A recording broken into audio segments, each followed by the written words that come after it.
Welcome everybody. Thanks. Am I on, Jasper? Yeah, that's better. Welcome everybody. Again, great to see such a lot of people here.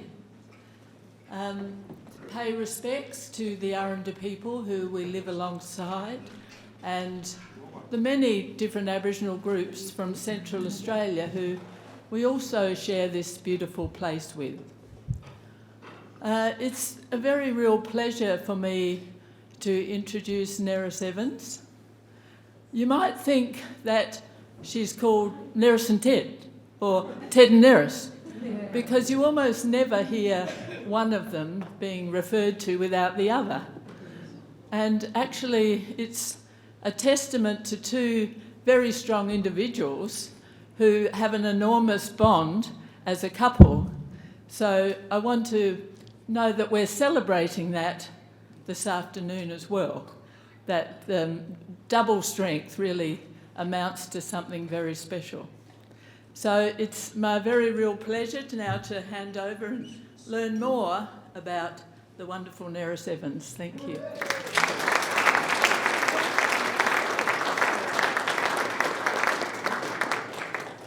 The 85-year-old bones on stage. How are you?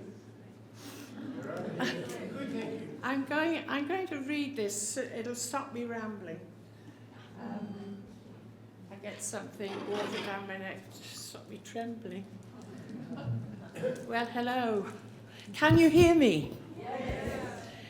I'm so glad to be here in Bantua, Alice Springs. Thank you, Anne, and the friends of Araluen for asking me to do this. My life has flown between extremes, from Wales, sitting on the steps of the dress circle with my ma, watching Margot Fontaine for 2 shillings and sixpence, to Australia, driving across the inland sea in Matilda, the Peugeot with Ted Egan, to the Birdsville races, and into the front row seats of Fred Brophy's boxing tent for nothing. My first memory was kept alive in a recurring dream. I turn my head to the right and see a world of white rising towards me. My eyes close and I hear shh, shh, koosk, koosk, sleep, and I wake up. Over time it morphs. The white world gets an edge and a wooden frame, and it works out, and I work it out, and I ask my mother, have I ever slept in a drawer? And she said, you can't possibly remember that. So I have slept in a drawer, and it was in my Auntie Anne's house in the Welsh Valleys. Before the end of 1940, my dad's sister, Auntie Anne, with Uncle Jack, moved back to our hometown, Barry, on the south coast of South Wales. Did it change? Boom. No? Boom. From the Welsh Valleys, and Barry Island had a place for miners' holidays. There it goes. Here's a miner's holiday. Hopefully, next one. Look at that.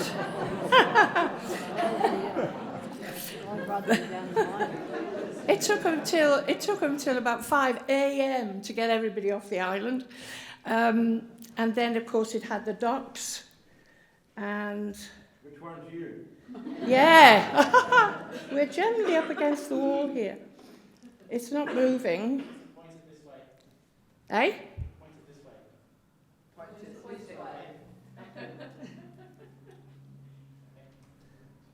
Hey! And Barry had a docks as well. And it was there we are. In 1913, 13 million tons of coal were exported from Barry. But when my Auntie Anne and Uncle Jack moved back to Barry, bombs were dropping on all the ports within the reach of the Luftwaffe, so it was a risky move. My dad, Bryn Evans, and Uncle Jack, they were too old to enlist for World War II. In the First War, Jack was an ambulance driver on the Somme, and Dad survived being a young cadet in coastal patrol boats. But now these teachers, Anne included, they were needed in Barry schools. My mother, Sarah Edwards, called variously Sal, Sally, or Muggins by my dad, reckoned I was only 9 months old when I slept in that drawer. Knowing it to be true, I never dreamed the dream again, but it sits comfortably in the back of my mind. I am a bottom drawer kid. I never knew my grandparents, but I love their stories. They're who I am, so very briefly. My father's father was a builder, born in the valleys, Jonathan Evans, married Mary Hamer, and helped to build the first houses in Barry. There we are. They had 4 kids, and my dad, Bryn, was born in a new house, which is the one on the left, in 1899. He was the only boy. Sadly, he barely knew his father because Jonathan went to South Africa in about 1904 as a builder. Mary was to follow, but Jonathan and his horse were found dead near a place called, as luck would have it, God's Window. And he's buried in Pilgrim's Rest in the Transvaal. Grandmother. Did you say they were found dead? Yes. Why were they dead? Well, Mary became a single mum and she came from a well-to-do family in West Wales. Her brother, great-uncle John, thought Jonathan had been murdered, and there's no one who knows the truth about it.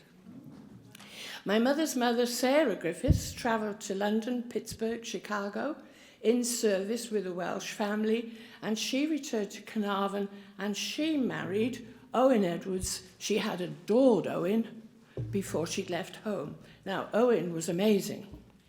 He was a sign writer in gold leaf, and he decorated Carnarvon Castle on special occasions. All those shields there all around the top, they were done by my grandfather. He was a dreamer, an artist, a thinker, an actor. Look at him. There, he used to do these monologues. That one is, there comes the muffled burglar, glancing left to right. That one there. He also, with my mother, entertained the convalescent troops after the First World War, and he used to go to Dublin to the Pan-Celtic Congress, and there he met W.B. Yeats. Owen and Sarah also had a pub in Hole-in-the-Wall Street within Carnarvon's city walls. My mum, the youngest of 4, was born in that pub. Soon after, it seems, the whole of North Wales signed the pledge. And now the pledge being, I agree never to drink alcohol. There was too much drunkenness, bad behaviour everywhere, apparently. So my grandma, Sarah, left the pub, marched them across the road to a small house with a shop front, and opened the Temperance Cafe. She catered. She had a roast dinners with soup first and apple pie and custard afterwards for 1 shilling and 6pence. Well, that Owen Edwards, 2 pages gone. Grandmother Mary, 3 pages gone. There it is. Temperance Cafe. Right, 2 old stories I have to tell you. The bare bones. Let's move on a bit first with the photos. That'll come up in a minute. The Edwardses were chapel goers. One Sunday, the minister and deacons were all assembled in front of the pulpit, facing them an unmarried pregnant girl in tears. She was to be exiled from the congregation.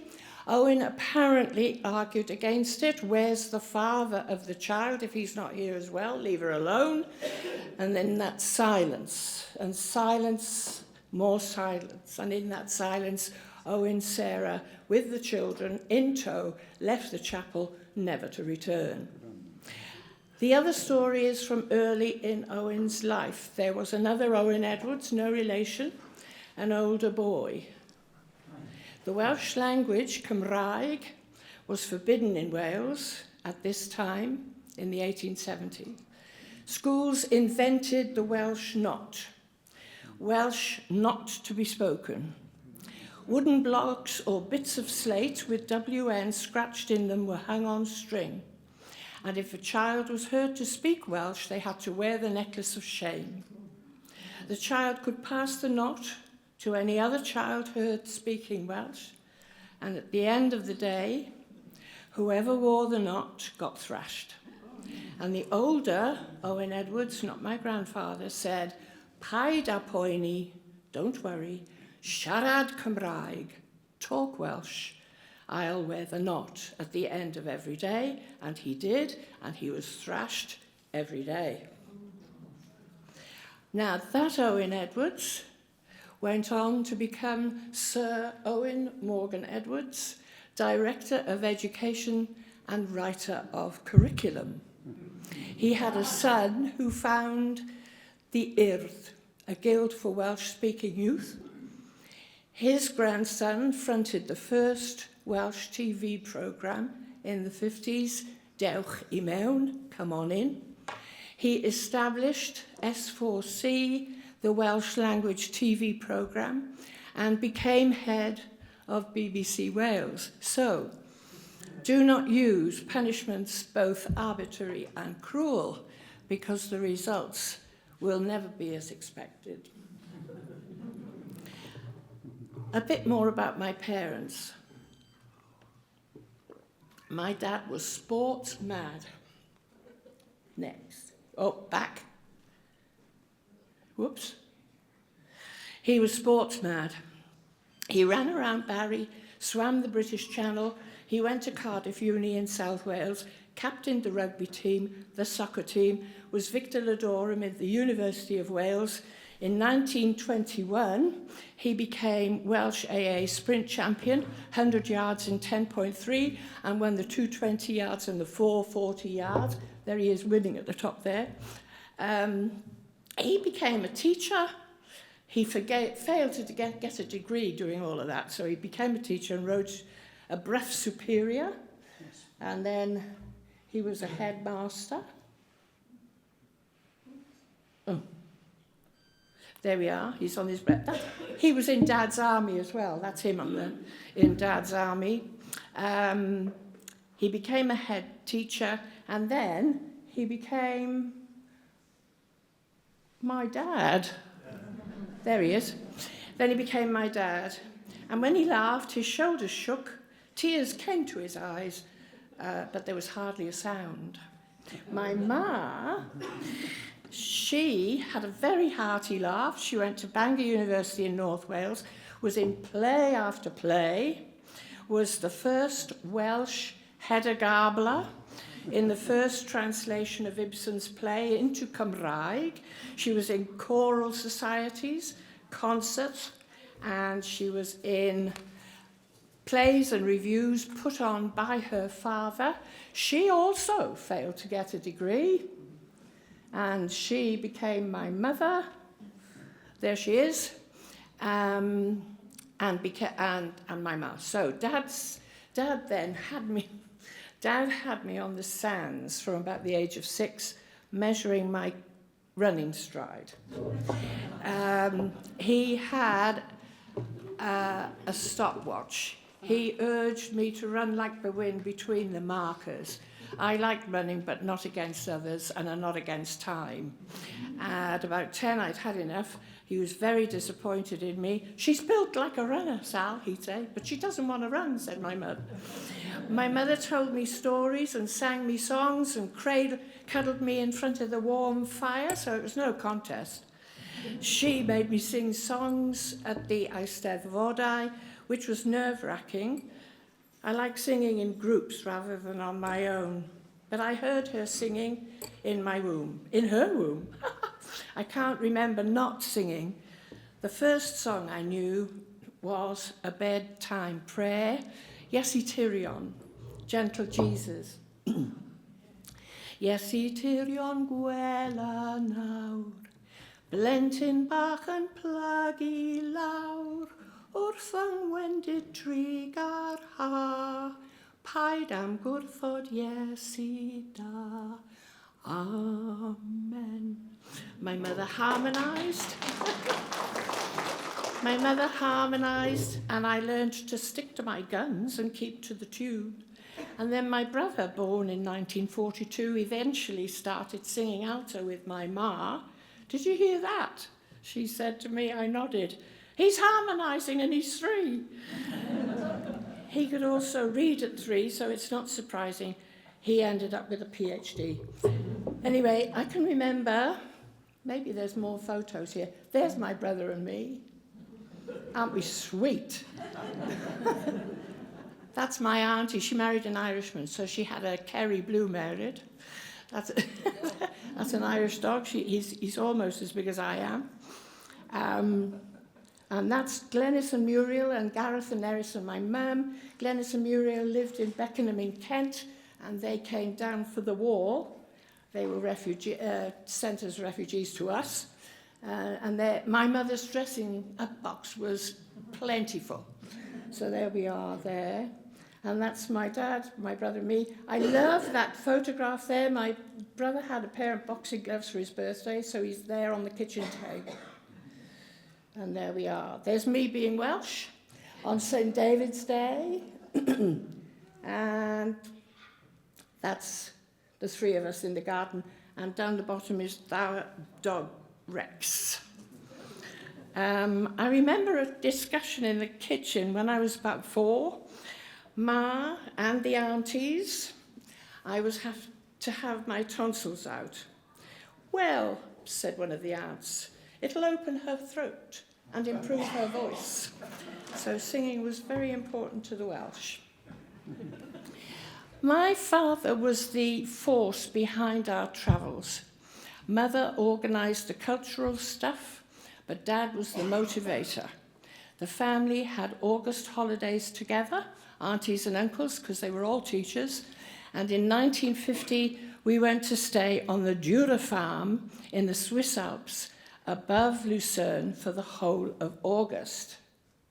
And it should change. There we are. And my brother's in the first window, I'm in the second, Mum's in the third, and then there's Auntie Anne and Uncle Jack. So we were 4 of us, there we are.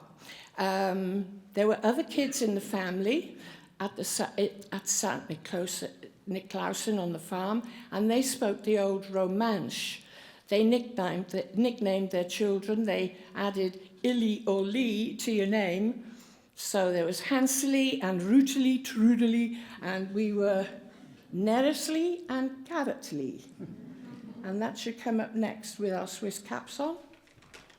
Right. Herr Dürer was a quiet man with a long face and a way of saying no when we got out of hand. Nein, noch nicht, he said, and that was it for a while. Autumn comes early in the Alps, so Dad and Gareth went up Stanzerhorn with the men to bring down the cows for the winter.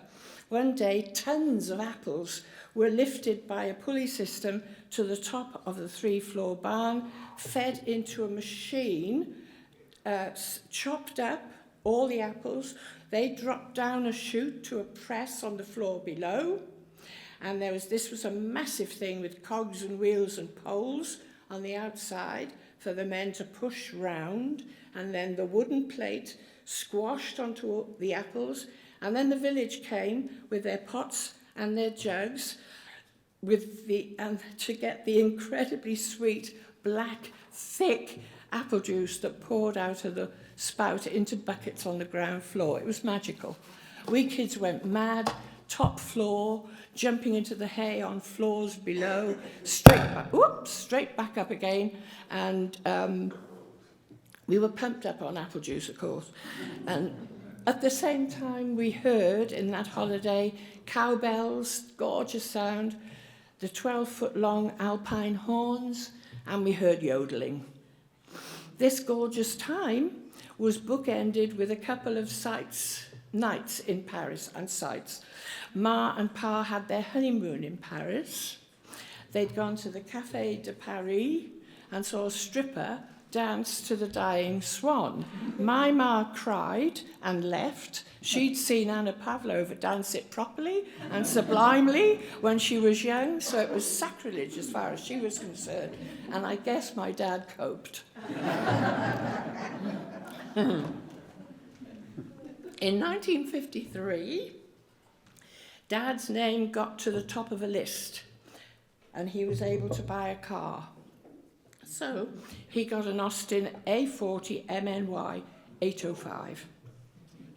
Now, apart from ferry timetables from Folkestone or Dover to Calais or Dunkirk, Dad could make up his own timetables. He used to pore over maps, and Ma would read up on museums and art galleries.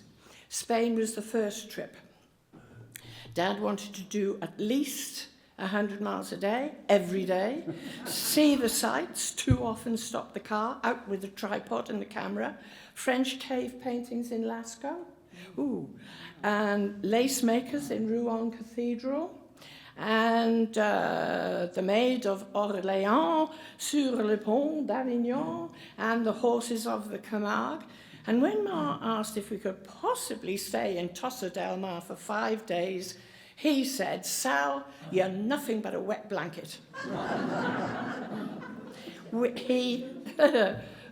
He was a devil. He agreed that we all should stay, that we could stay there for 5 days, because we all wanted to rest somewhere for a while. We saw widows in black, villages devoted to pots. We saw winnowing in the fields. We saw mini mountains of corn being husked.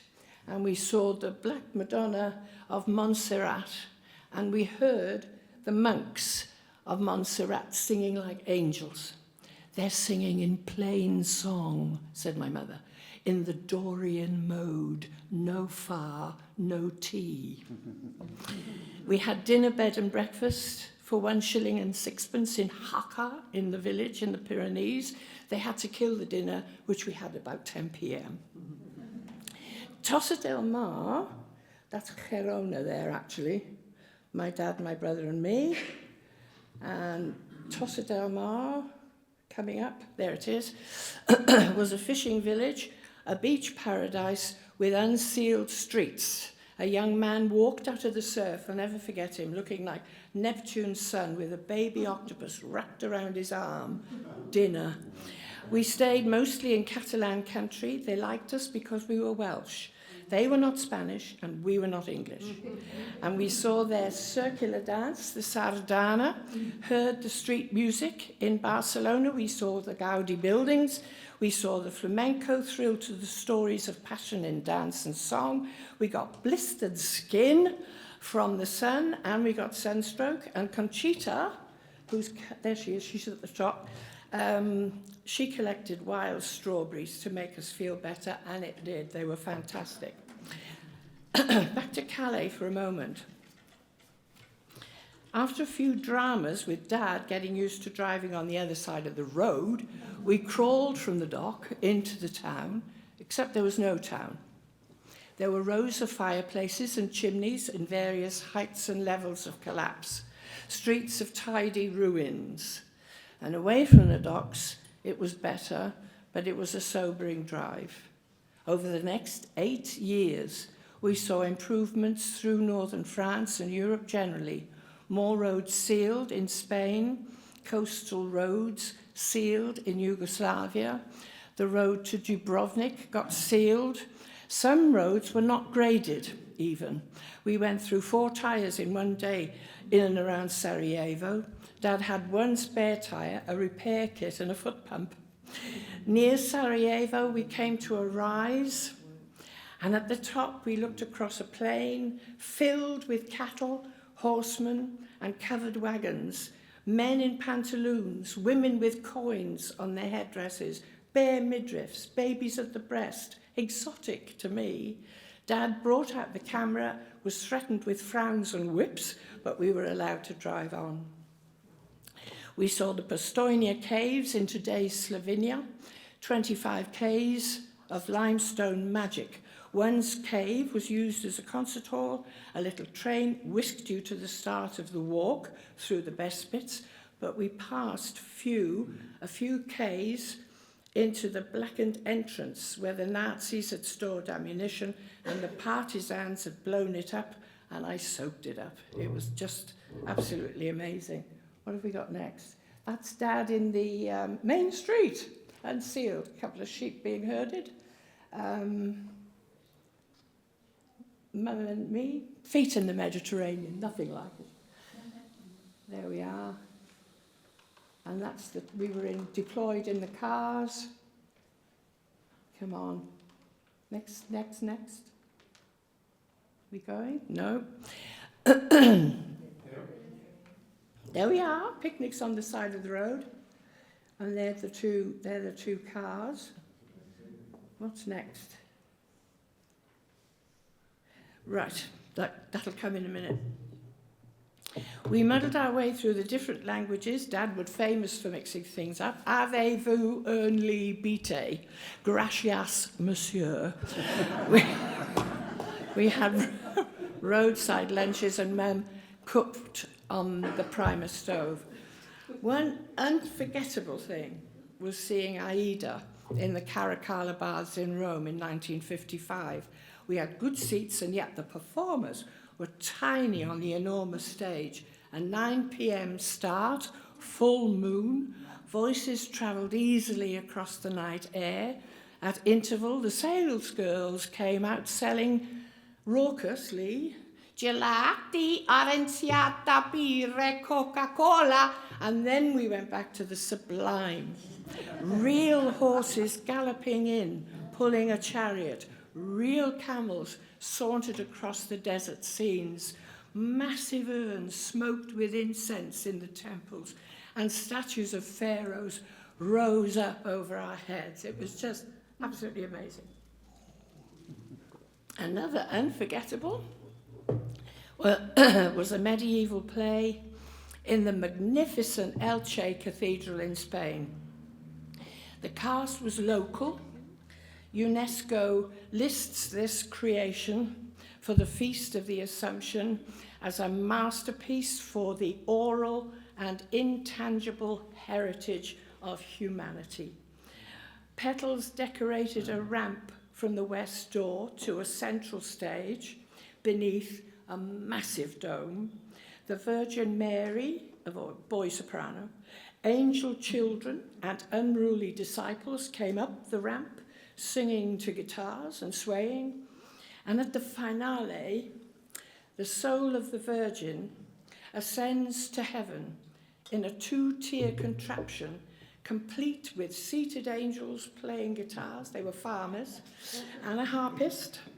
And the singing was harsh and gorgeous, and they're lifted higher and higher and higher up to the top of the cathedral, and the heavens open, the whole lot disappears, and then petals and gold leaf are showered on everybody down the bottom.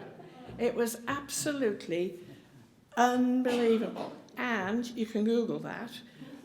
You can see all the pictures. It's all there, and it's still going on, and has been going on since about 1265. Now, a leap forward.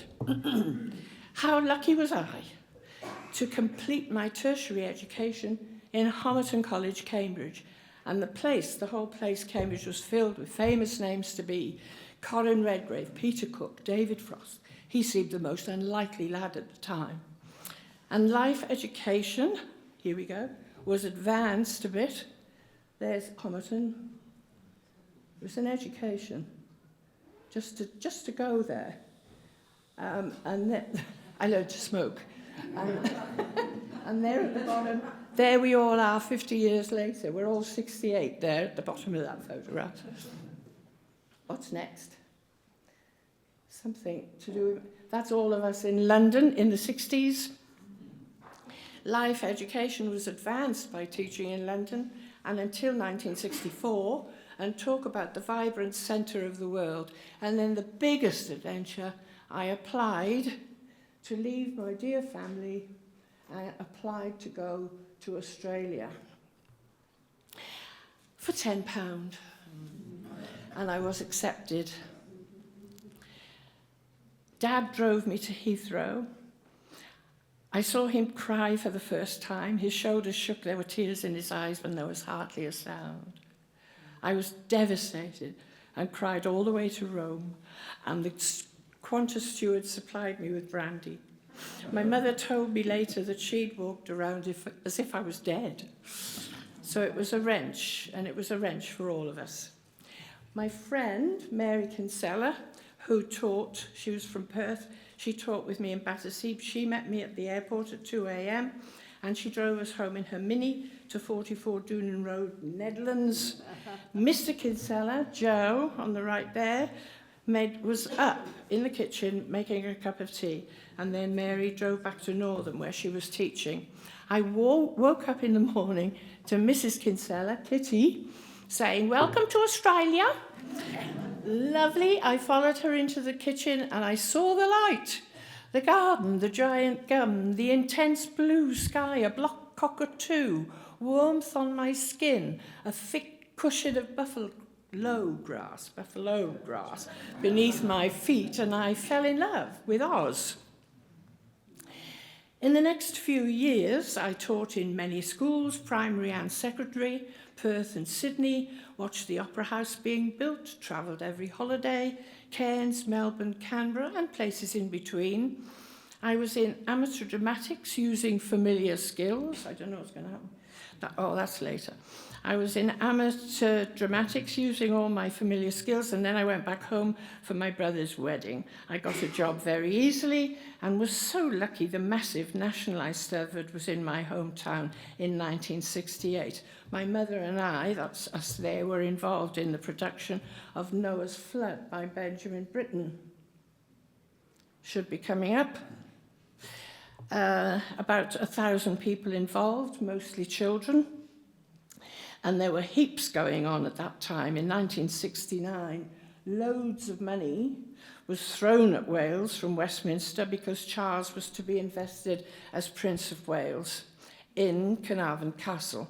And I was in The Tempest at the time in Dyfrig Gardens, among other excitements. In the middle of it all, I was made head of department and then deputy head of brand new bespoke schools. It was an exhilarating 4 years, but all I wanted to do was to get back to Australia. I saved and paid full fare. Once back in WA, I taught in Fremantle, was in a few commercials and discovered a thing called folk music. Songs and singing were just part of my life, I thought. There was no category, but I really enjoyed folk clubs. And someone said to me, "There's pity there's no Welsh folk songs, isn't it?"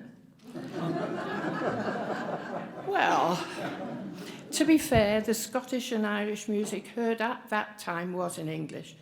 Someone recorded me on a reel-to-reel singing songs that I knew in Cymraeg, and some people liked the songs, others said I was isolationist to sing in a foreign language. So my efforts had a mixed reception. Excuse me. I don't know what's coming up here. A series of photos, I think. That's me, my class when in schools. That's me acting. That's me in a commercial. Oops, a bit too soon for him. We can leave him up there, though. He's so gorgeous.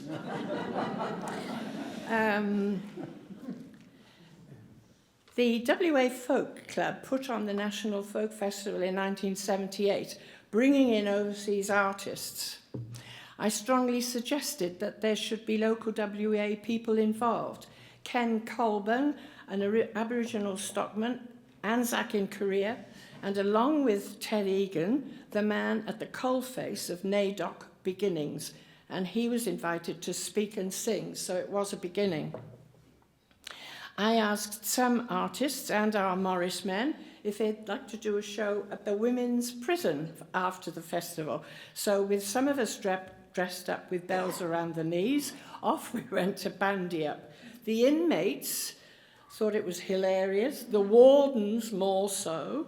It sort of disintegrated into Peggy, Sue, Proud Mary and Gloria, but it was raucous with some dirty dancing happening behind the piano, I can tell you.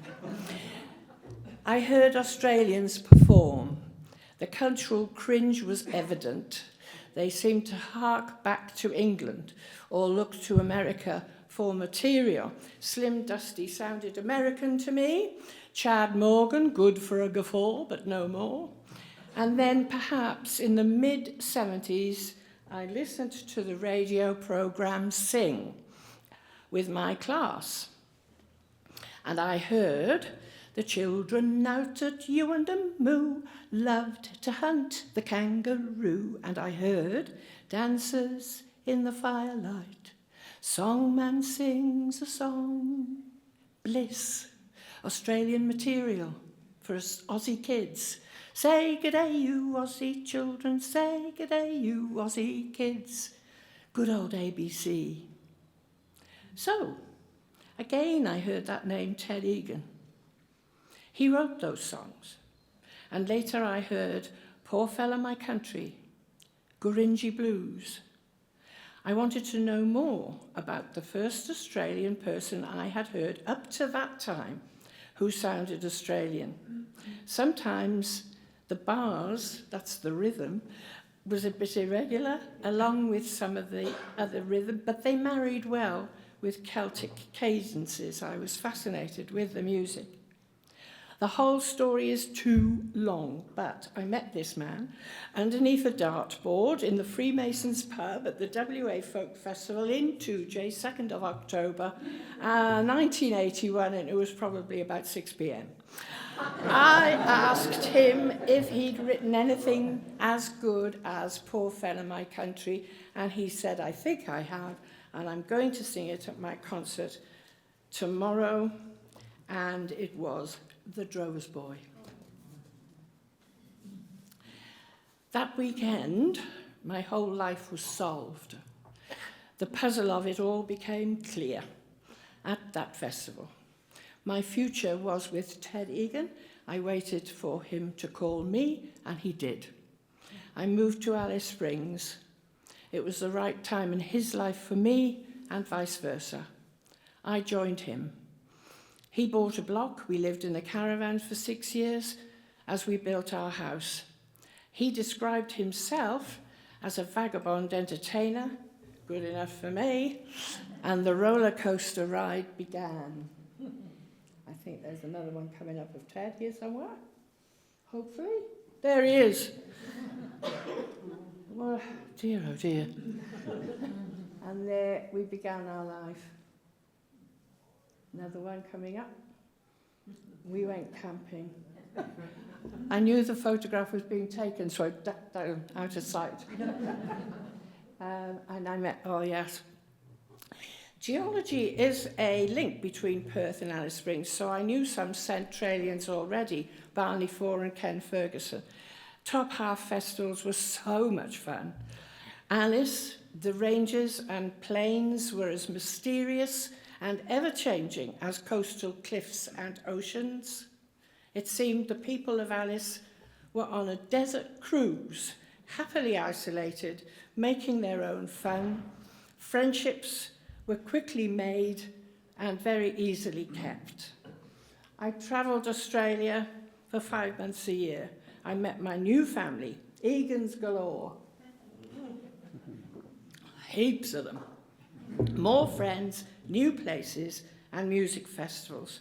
While our house was built, there were celebrations along the way. A wall finished, a party.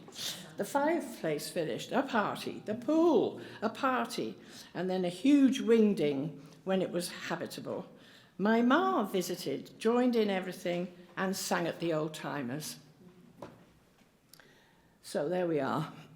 After 20 plus years of excitement and challenges, I was 60 plus and beginning to worry about how can this often carefree stuff go on into old age, but miracles happen. In 2003, Ted was offered the honour of being the administrator of the Northern Territory.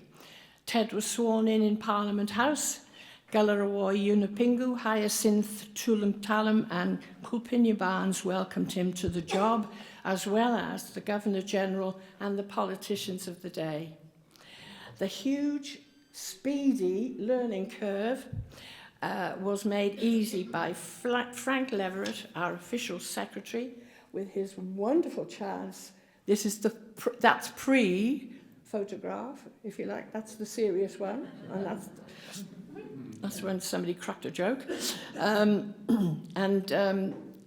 the very first event at Government House in Darwin, we were told to wait in our attached flat and wait for David, the steward, to collect us. We did. Knock on the door. I opened it, and David said, "Showtime, Ma'am." And so began the geriatric fairy tale.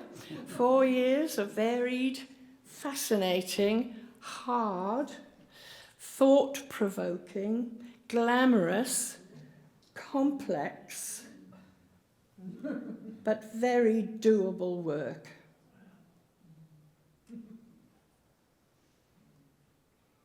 That's the farewell photo. Reality came with a thud.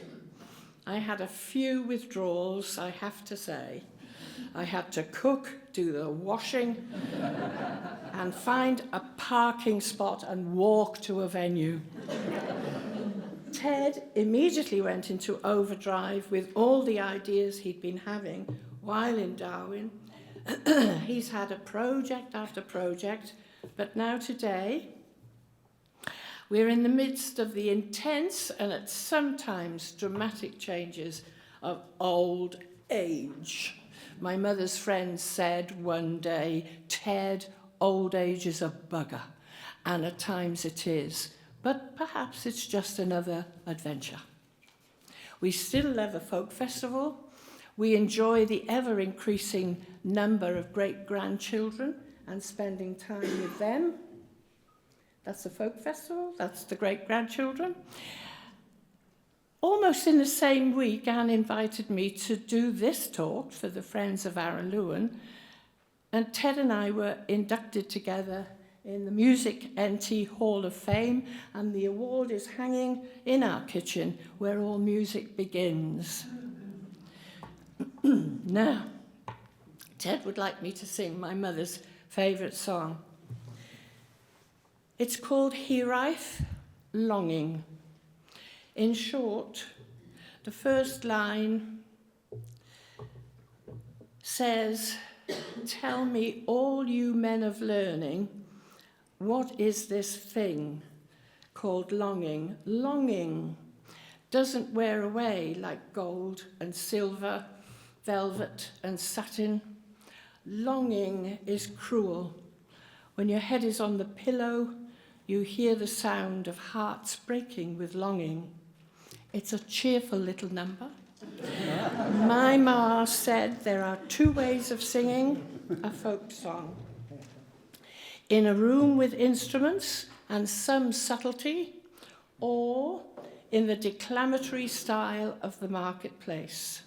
She went in for the latter, and I'm somewhere in between.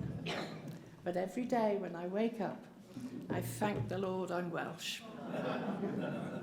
So here's Hiraeth for my Ted. Dwedwch fawrion o wybodaeth, o ba beth y gwnaethpwyd hiraeth, o pa ddefnydd a roed ynddo, na ddarfyddyd wrth ei wisgo.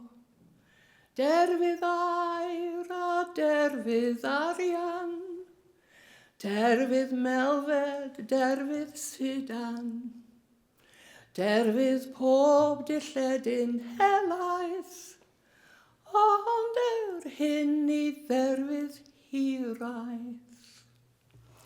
Hiraeth cryf a hiraeth craelon, hiraeth sydd yn torri'n halon, pan fod rymar nos yn casgu, fe ddaw hiraeth ac am deffri. efo hiraeth ac am deffri. Diolch yn fawr.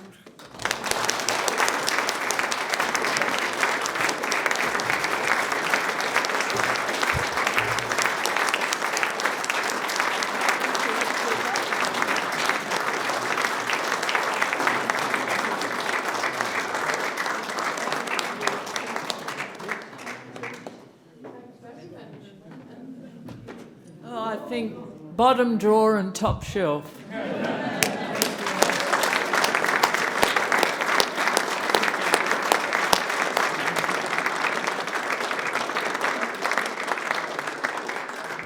We'll have a break for about 10 minutes and then introduce Craig Sandrock. So thanks everyone. Just 10 or 15.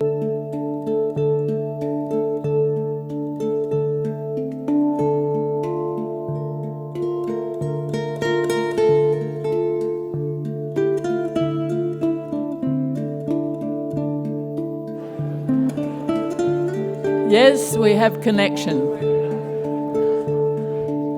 Thanks, everyone. I'll just acknowledge the diligent, great work of Friends of Araluen, as you can see them at the bar over here. And thanks, everybody. Thanks, the team. Just always reliably there. Thank you very much. Arms folded. So, without further ado, I would like to introduce Craig Sandrock.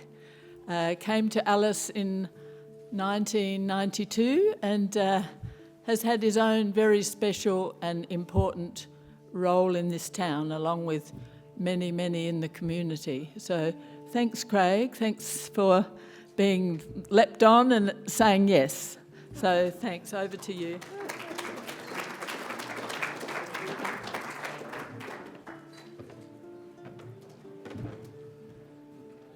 Okay, let's get this tested so it works. Is that close enough? There was just a touch of some guitar music which was put together tonight by an anonymous Spanish guitarist who's sitting in this room over there with a beret on, and a very good friend of his, Putri. And I'd really prefer we just sat and listened to that music, but here we are. The second thing is an apology. This clock, the Indigenous Pastoral Group, is Jade Pritchard's favourite clock, and it's part of her work, but unfortunately, like many of us, she has a mother. And mothers of a certain age begin to fall over. And Jude's mother, who is very stoic and Scot, declined to call anyone last time she fell over, and was on the floor for 4 days, saying, "I'll be all right. There are many people in worse situations than I am." And so she didn't call anyone until a friend finally found a way to get into the house, and lo and behold, there she was, stoically on the floor, having made a nest and arranged things. So she swore, Jude swore, and her mother said, "Next time I fall, I will call you." And she did. So that's why she and her sister are not here with apologies today. And that clock will give me half an hour, and then I would very much like to have more of a conversation about the theme, which I will introduce to you. The picture you see on the left really should be seen very close up. It's the delicate, subtle pencil work and colour pencils, of course, of Sally Mumford. And you'll see a few of hers, and you'll see 3 photographs from the backyard of our Muir Street house in the period up until 2003. And really, what I have to say follows on in some ways from Nerys, to do with the relations between people in the backyards and lanes, not obvious, not publicly. And in particular, I want to tell you about some of the things that took place in our yard, in Muir Street, and the current one in Lindsay Avenue, in the time before the fences grew.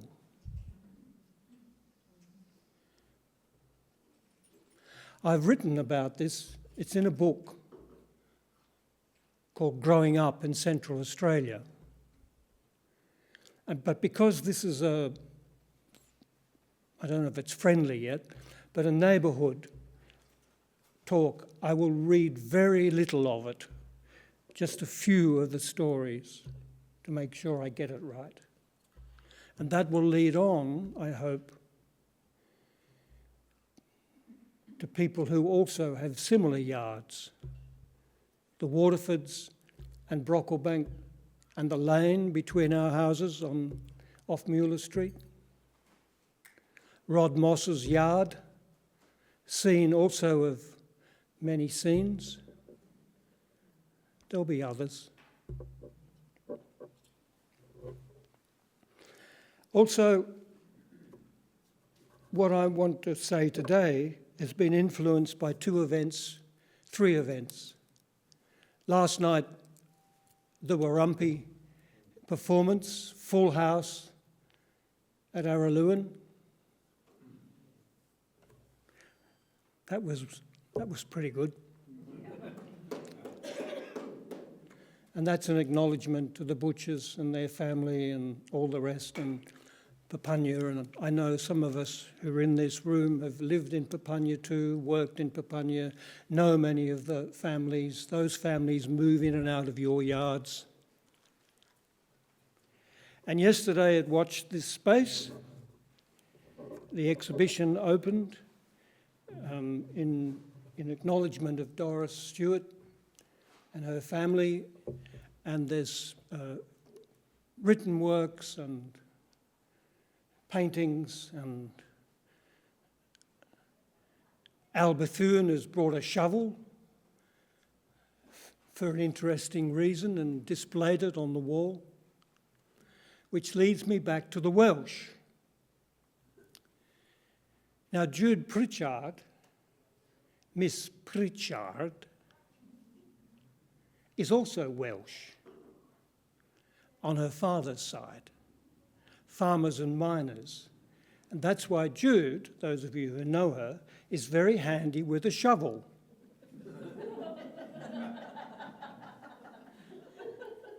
In fact, I remember on one of her, Meg, your expeditions, Sally, they had to lay, I forget where, part of Tangentyre Landcare, they had to lay a pipeline for 1.5 kilometres to connect the water to where the women's houses were, and nobody else could be persuaded to dig a trench to lay the water for 1.5 kilometres. So Jude and the lady said, "We shall do that," gathered shovels, correct me if I'm wrong, it may only have been 1 kilometre, and laid the water while the men stood by aghast, smoking cigarettes, pretending to be competent.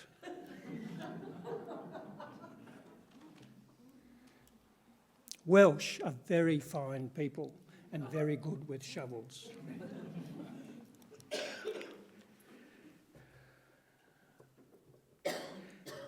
I think I want to also, this is what we're talking about. I'm not making a big speech. I'm just talking about the introduction. So on the one hand, I want to say something about the remote area mental health service. Marcus, if I forget, remind me.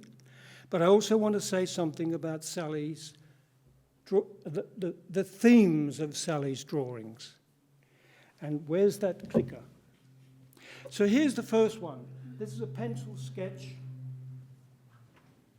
And you need to see it close, but you can look at it another time, from the hill down into the town. I'm talking today, or not really talking, I'm sort of contemplating the lanes, the yards, not the streets so much, but the enclosed spaces where people live and interact in the many-cultured way that we do in and out of town. Now let's see if I'm clever enough.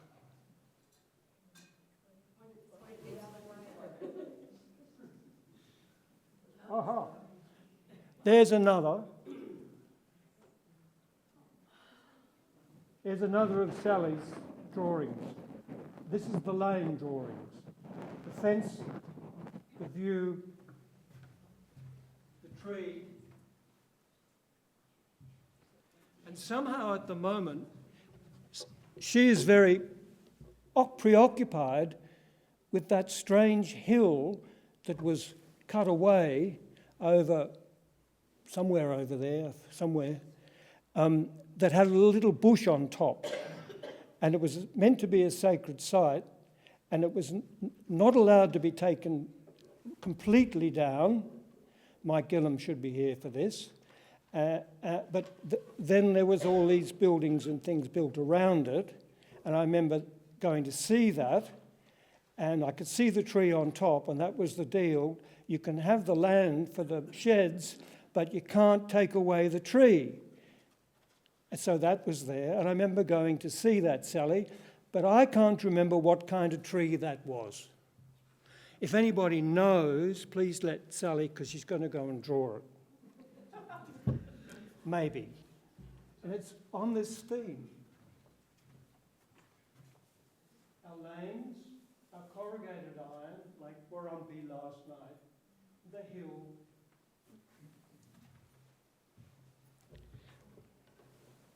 That's all, thinking about this.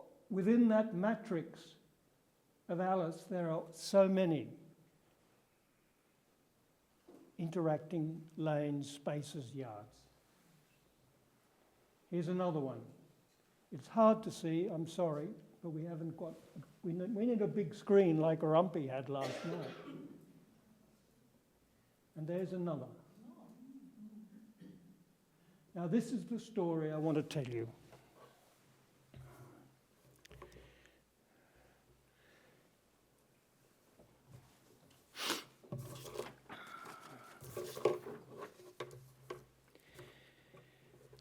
Now my mother's side is also Welsh, so I can follow Nerys. And I also spent 20 years in London.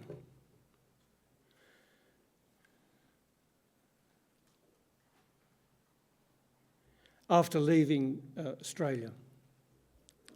And I learned child psychology, child psychotherapy, and then Jungian adult psychotherapy and analysis.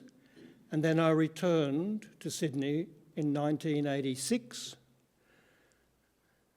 to begin a practice as a proper psychotherapist analyst in Woolloomooloo in Sydney. And then for some reason, my wife and I, Georgina Wentworth at the time, we both came here several times.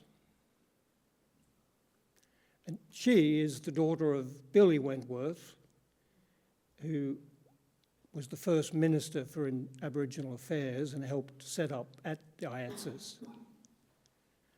And the director of the Aboriginal Affairs was Barry Dexter, who's my uncle.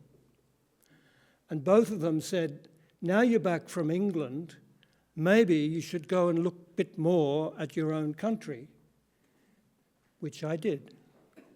And it was here that so many of the meetings began.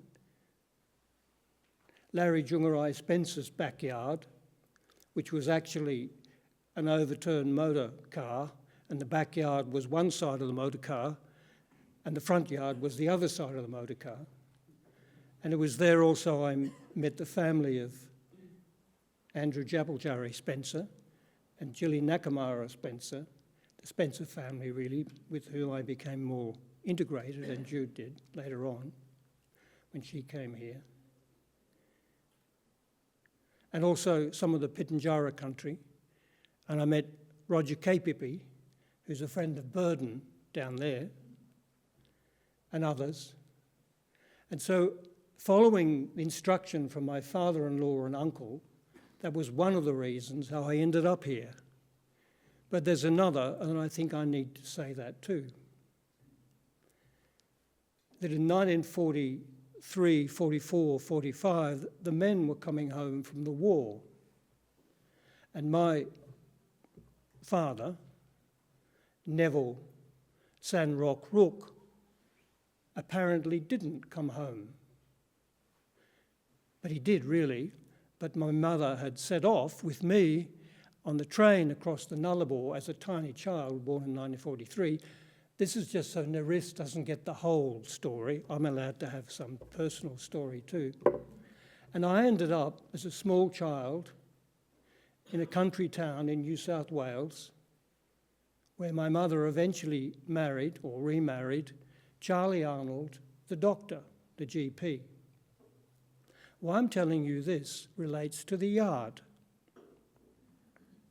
The front yard of our house, where the doctor had his surgery at that time, the front yard was where the local women, Aboriginal women, Wiradjuri, and their children would come to wait to see the doc.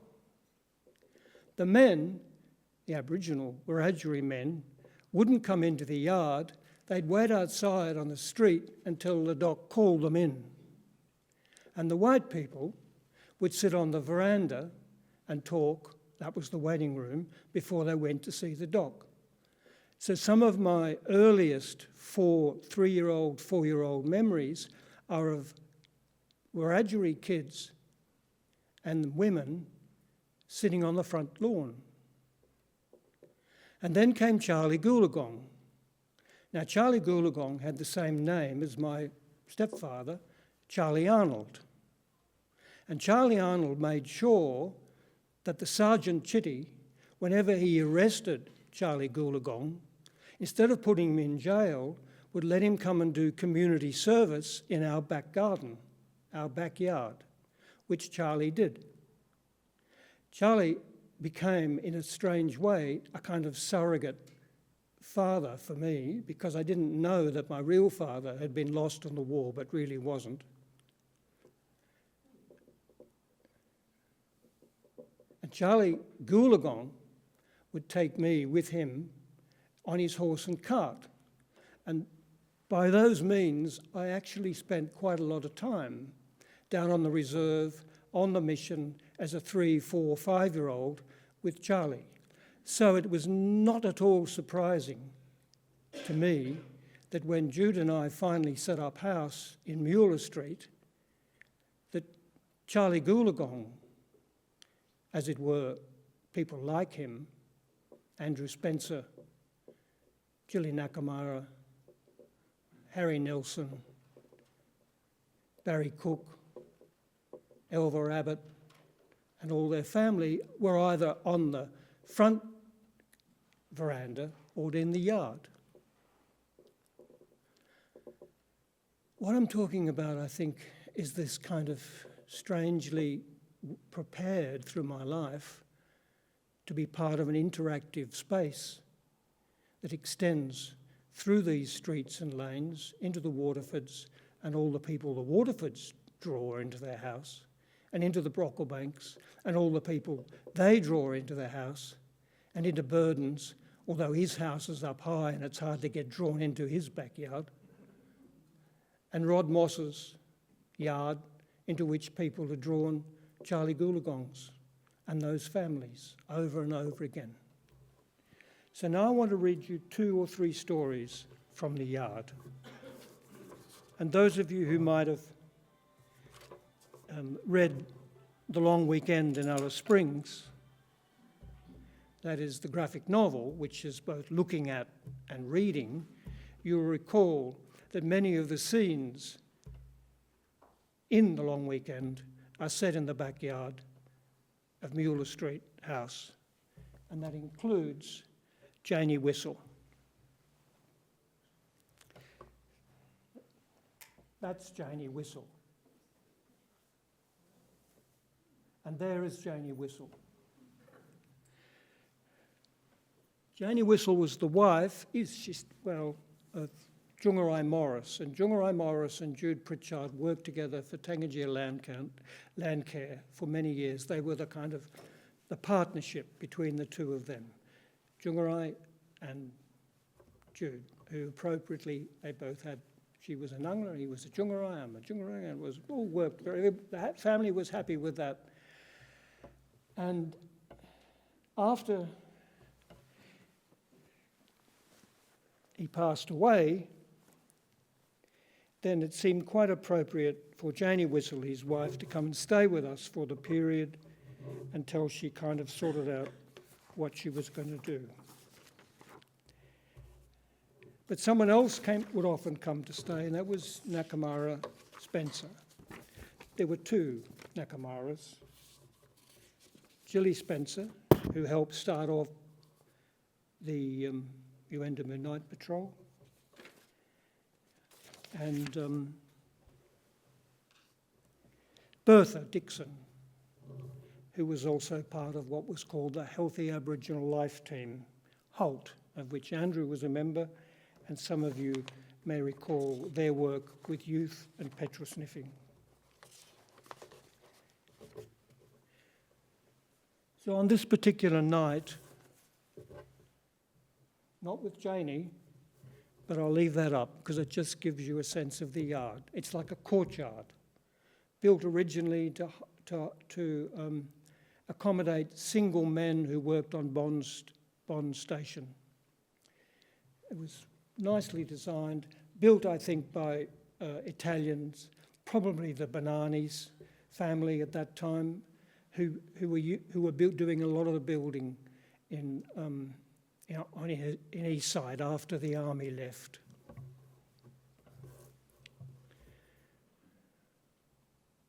It's nightfall.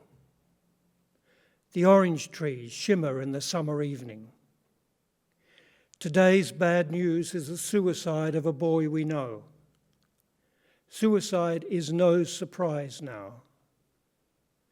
Too many young people are losing the geometry of their lives. 2 Warlpiri women sit by the fire, pensive, relatives of the boy. I turn to music, playing for myself a Spanish lament. Not playing it myself, me listening to it. Flamenco. Nakamara Dixon is sitting on the sand, her head resting loosely, beating time to the flamenco, unaware of the meaning of the language, but following every move of the song's sound nuance.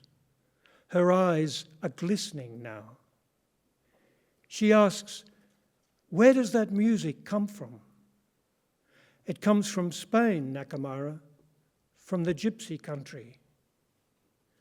"I love that music, Jungarai. Play it again." And after a while she asks, "What do the words mean?" It's Carmen Linares. She's singing a tango granadinos. In English, it's the colour of the rose. I say, in this song, Nakamara, she's not so sad. She's singing about the mulberry tree. You see that tree over there? Our mulberry tree.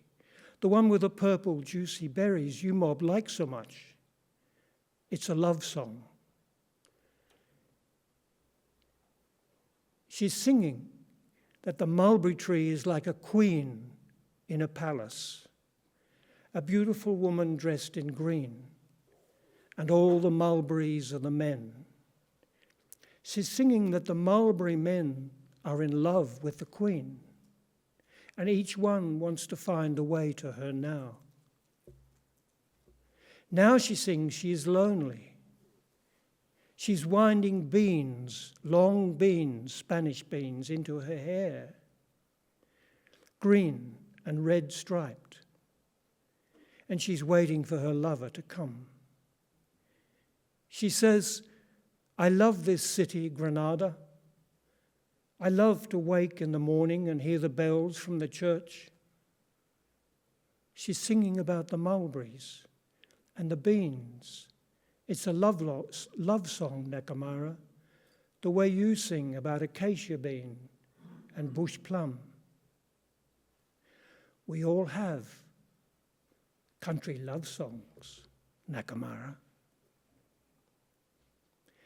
And then I'm glad that we're sitting together at night among oranges and mulberry and can quietly remember the boy and what has been lost. No culture is a stranger to lament. I have one more for you.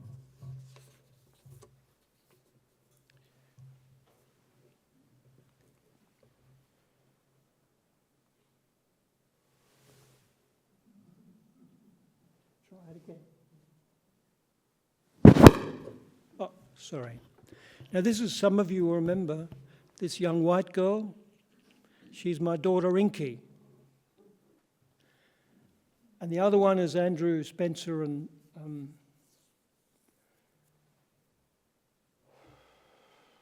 daughter Winky. They're both Winky and Inky.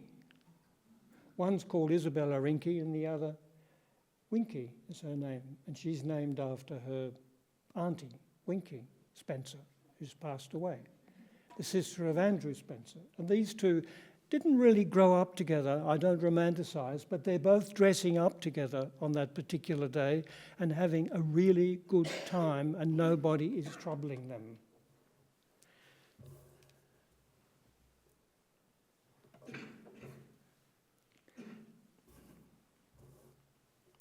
Ten Warlpiri ladies arrive, wanting politely somewhere safe to sleep. Some of the ladies there you will know. I decided I would show this even though some have passed away. These are Yuendamu ladies, on a cultural trip. 10 Warlpiri ladies arrived wanting politely somewhere to sleep. They were heading for women's ceremony, and the vehicle ran into trouble. It'll take a day or two to fix Jungarai, they say.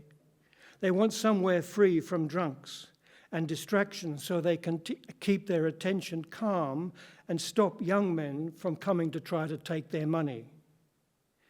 The old women are part of the domestic economy, their dollars safely tucked away in beanies and between their breasts. The Toyota dropped them off with a bundle of sticks and bags, pillows, blankets and smiles. The truck kept going so nobody would notice where the older women were staying. And now, in the yard, they relax. Maybe 10 or 12 now, some others have joined them. And someone begins rigging up tarpaulin windbreaks. It's winter, like now, and a cold wind from the south. Somehow a shopping trolley was worked into the shelter, maybe, as I recall, keeping things safe from dogs. Over 2 days, these noted cultural women relaxed, cooked, slept, prepared, rehearsed for the ceremony. The children, neighbours' children, their children, came and went underfoot. The women painted the children with children's designs, Everyone had a good time. When the vehicle was ready, the Walpurgis left in good spirits, ceremony discipline intact. And I remember now, skin, stripes of red, kids with white and yellow ochre, feather, hair, songs, smoke, black and white, humanised, bodies combining, women and children dancing untroubled in a backyard in town. That's why I started, not from idealisation, but a backyard in Condobolin, New South Wales, Wiradjuri. I didn't even know the word Wiradjuri then, knowing that Charlie Goolagong was safe in our backyard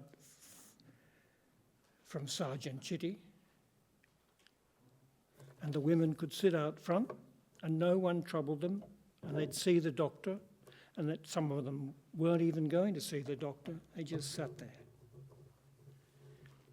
Now what I'd like to really ask for the next 20 minutes is this is a conversation time. And you can ask a question or add something to what I've said. And that's another one of Sally's. The yard and the two men in profile. Thanks.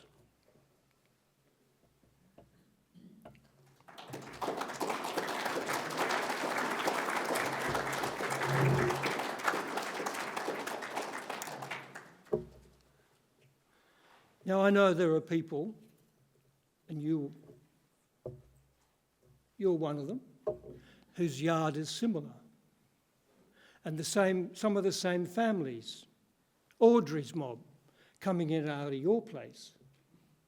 These are the kind of, I want to talk to this because these are the sort of actual events that occur in the interaction of Alice Springs. It's not all locks, knives, broken windows, gates, fences, and ABC capitalising. So you can say something. No, well, it's interesting that people reach out to you in those sorts of ways when you don't. Can you hear her? When you don't. You've got to stand up. You don't have to do that. I'm just saying if you'd like to. Well, can I'm you just hear me if I don't acknowledging stand that up? this is a common experience. They can't. Well, I suppose I was just. Can you hear me now? Is that better? I was just going to say, if you regard your fence just as not really a fence, it's a fence to some degree to keep the dogs in and the dogs out.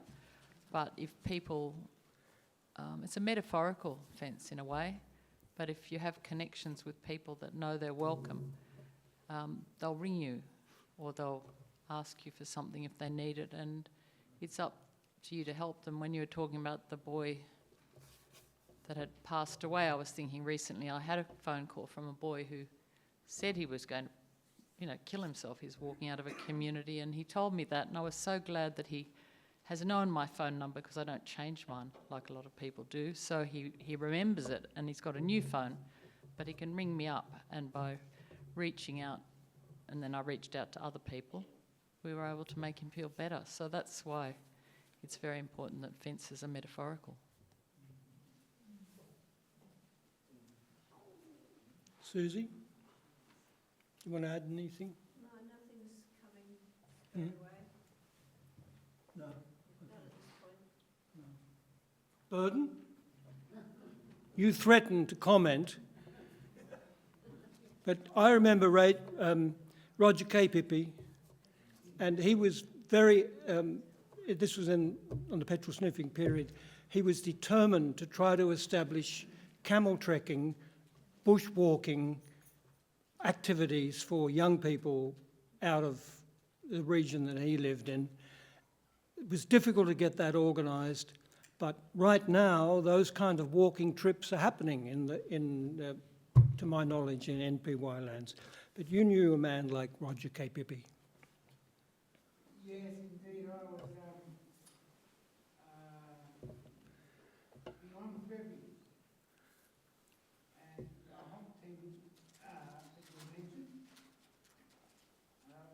involved in the early stages. And there's a couple of stories here. Can people hear me clearly? You can put him up here if you need to. Okay. He's sitting in the back line. All right. Stand up. Just stand up so we can hear. Thank you, Bill. Many of us go way back. But yes, a few things that appeared coincidences at the time, which of course were not. Well, the whole team, God rest his soul, Mr. Spencer. He was a police aide at Araluen at the time. He came with the whole team to visit Freegon and inspired and exalted Freegon to just after the painting of the doors at Araluen. But the Pritchard was somewhat saying, oh, he's worldly. And there was this potential division. And, oh, hang on, someone from outside can't tell us. But there was also this, no, we've got to fix this problem, we have an issue. There have been several passings away of young people, from 14 to 17-year-olds, including, over time, 3 of Roger K.'s half-brothers, who were 14 to 17. So there was an impetus, an incentive there to, no, this cannot go on. At the same time, UPK was started, with Bill and Steffi, and the Red Eagle Band, very good, and numerous others involved. And all these things coagulated.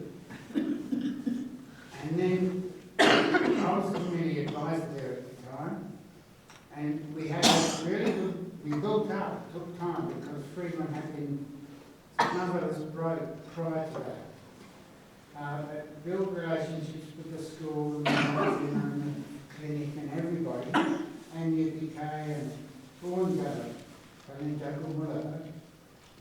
and we said, hey, and the police, we just got the first white policeman and the first Aboriginal police aide, properly qualified through Adelaide, and we'd say, hey, if someone from the police and the clinic and the store and the school and me and whoever else, if we all spent one day a week visiting the homelands, take the young fellas out to the homelands, and the rest of us, with another family member, like Roger or Jean-Paul or Monty or whoever, just go out there that day for a few hours, take some fresh tucker and whatnot and hang around for a while.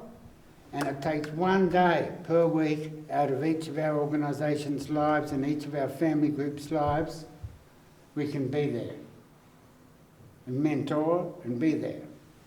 And camels were a big part of it. In fact, as numerous people here would know, Kumana Kayapipi rode a camel from Uluru to the Gold Coast and came 6th. In fact, he sold 57 or 8 camels to the SWAT squad and everybody else to go on the same ride. The SWAT squad, the army, they ran and dragged their camels. Roger and everyone else just rode their camels. And that's a by the by. But that's just an adjunct and a story of hope and faith and what can happen despite the saddening stories we hear now and then. Has been and is now and will be again hope. And thanks for your stories and intro, Craig. The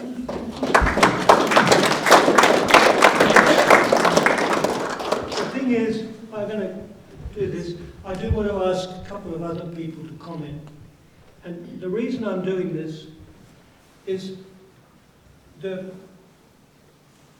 Uindamu events. I spent a lot of time there with Marcus Tabard and the remote mental health team and other people here. It's just that so few, I think, in the what was that called? The coronial inquiry. What she gave in that was a very brief history of the involvement and activity during the last 50 years of how much those women who I showed you there, and the men and others in the Walpurgis area, have been engaged in collaborative efforts for years and years and years, and most of the 90s was about that. It's the kind of thing people forget, except the Warrumbri also showed that kind of collaboration, just backyard, really, in music, going on. I don't feel like preaching anymore, but we have to let people know that that kind of life is present and it's gone on. And it isn't all just this, broken window stuff. But also in town, if this is working, what about stick mob? So stick mob's right now in the present. And by some strange coincidence, Wendy Cowan is here today. And I'm going to ask you if you want to say 1 minute on stick mob, the way in which you work stuff out together, sometimes in your house, and your fence isn't very high, and Brocklebank's got no fence, useless fence. But he does all that, people coming and going and doing all the work that he does with ITOR. Rod Moss, on the other hand, has got a very big fence, but I know why he's got it. So if either of you three would like to say a little bit, please do. Wendy? Just to get it over and done with. Well, we've got another 15 minutes, I think. Hiya. Stick Mob came about because I was a teacher, still am, and some Indigenous students showed me work that they were working on. And that broke down a fence for me as a teacher, as in I saw energy, excitement, and engagement. And also saw it as a gift that they were presenting me with. And so that gift was a response from me to say, let's run with it. Let's see where this can take us. And it took us to, we've just come back from Perth Comic Arts Festival where we were invited guests. And we were feted. Like, there was a sense of, this storytelling, this intercultural storytelling, this family of people who are coming, young Arranta, Pitjantjatjara young people. Myself, hopefully not too much like a mother, but we all have to be slotted into roles. Coming together to tell stories because we all love stories and we love telling those stories and we love sharing those stories. So the idea that we have in some ways more in common with each other. And for Stick Mob, it's story and it's art and it's graphic novels and it's popular culture and it's and all that brings to the art and writing space is what connects us. And not only connects us as a sort of a family, but also connects us to so many stories. Because we were talking to Japanese manga artists, we're talking to Colombian artists. And so as we make connections, more and more connections are made. So it continues to be a gift and a challenge. That's good, you did a good, thank you. Now, I'm mindful that the Welsh Jude isn't here, and we've still got 10 minutes. I wonder if Sally or Des, who are friends and remember those yards, the difficult times in the Lindsay Avenue and also in the newer one was also, wasn't all pretty. But I just wonder if Sally or Desi would like to say something on... Can I say something? Right? Yeah? Yeah, I just want to check. Do you want to? No, Leslie says no. She's too shy. What about you? Let me think for a minute. What did she say? Let me think for a minute. I was waiting for you. Okay, Bill, you're right now. Go ahead. Yeah, if you look around the room and you calculate the IQ of every individual here, I'll give that a try. But there is an intelligence quotient in this room and in the whole town that is able to be actually ascertained, where there are people who have lived here for a long time and who have had a lot of experience and invariably are specialists in the areas that they have devoted their life to.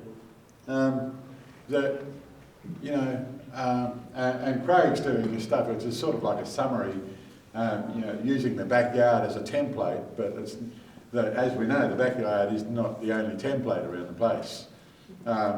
But that we have within us, you know, an understanding and a coherent sort of idea of the way life has gone for us over the last few decades that we've been here, and therefore we've got an understanding. And it's not an entirely prejudiced position.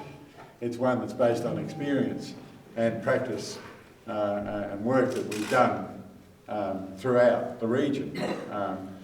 And just looking around to the people that I know here, I can respect just the people that I know, let alone all you that I don't know. So what I'm saying is that I think there is an intelligence quotient just in this room alone that would be contributing to arriving at good, forward progressing, you know, ways to achieve our life and our life ambitions and to make a life of good quality here in this town, which is an exceptional town. I mean, look at yourselves, you're all exceptional. And I know many of you how much you have contributed, you know, to life and history in this place. That's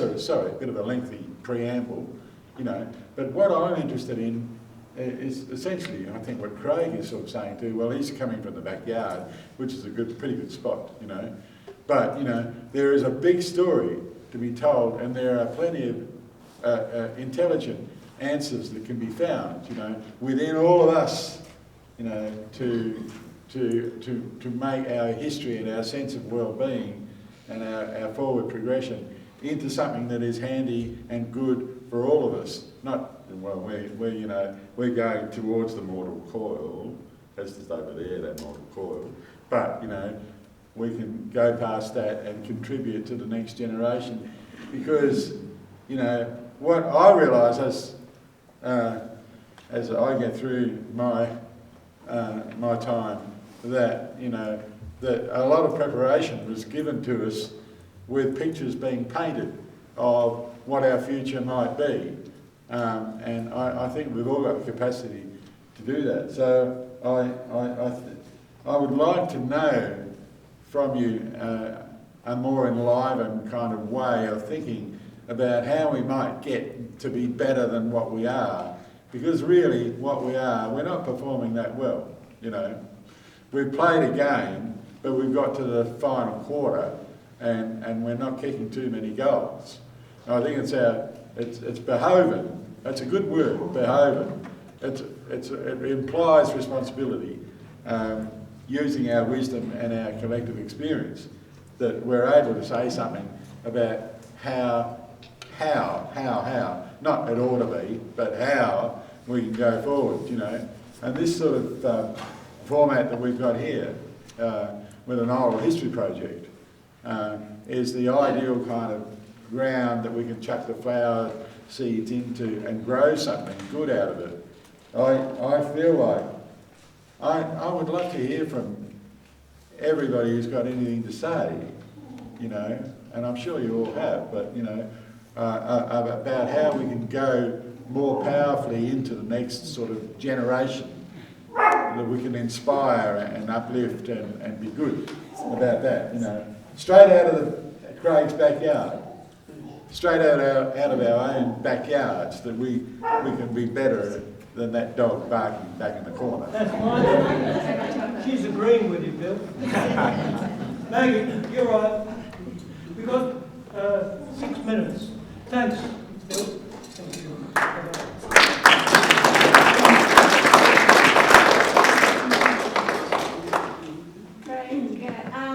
Yeah, I've noticed this, you know, in the last... Can you come in here? Because I'll bring you the... I don't want to go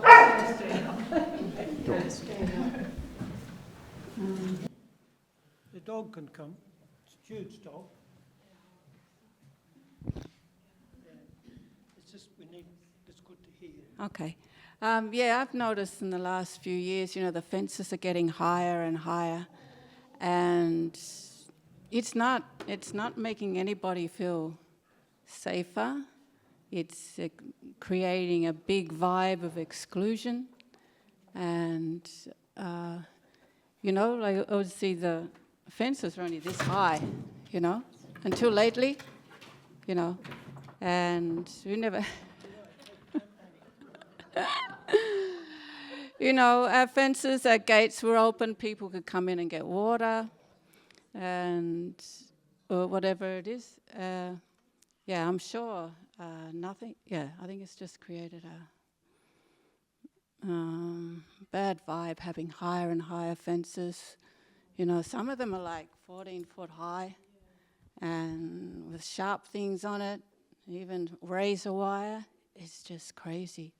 And it just, yeah, I think it just sends a huge message of exclusion to anybody else, you know. So yeah, that was, yeah, not that I expected to have a opinion, but when I seen this, yeah, I thought that was really good. Thanks. I'll tell Jude you talked. This is Maggie. She's very old. She's 16. She woke up. She couldn't work out where she was. She thought she was back home looking after the house because she's blind and nearly deaf. She's a bit like me, but she's been a good dog. And she would manage our yard. And she knew certain people who shouldn't come in, and she knew the families who could come in. And thank you for our Welsh stories today and our local stories. And, you know, thanks to the people who put on the performances last night, that whole intersection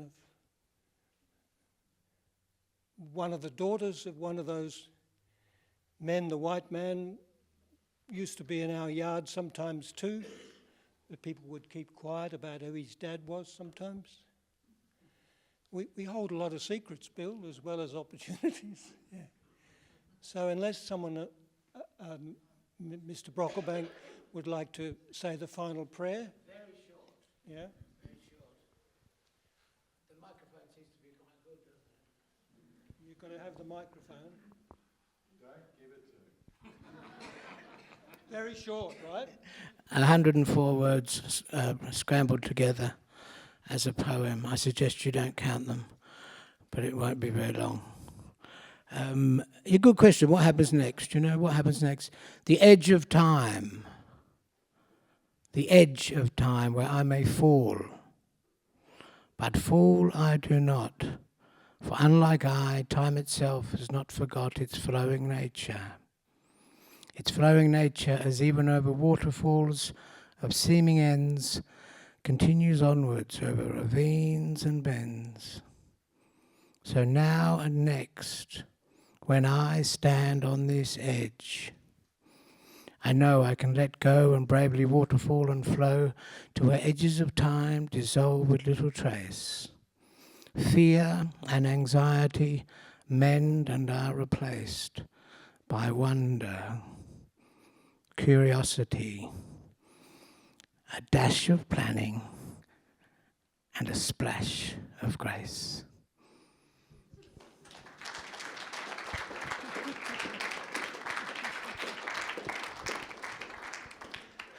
I think that was a Brocklebank made up on the spot, was it not? He's very good at that. I live across the road. Every time I visit, he says, "Listen, doctor, to my latest illumination." 4 days later, I managed to get home again. Thank you, Christopher. Thank you, Marcus, for your company on many trips to Uendamu. Thank you, everybody, for today.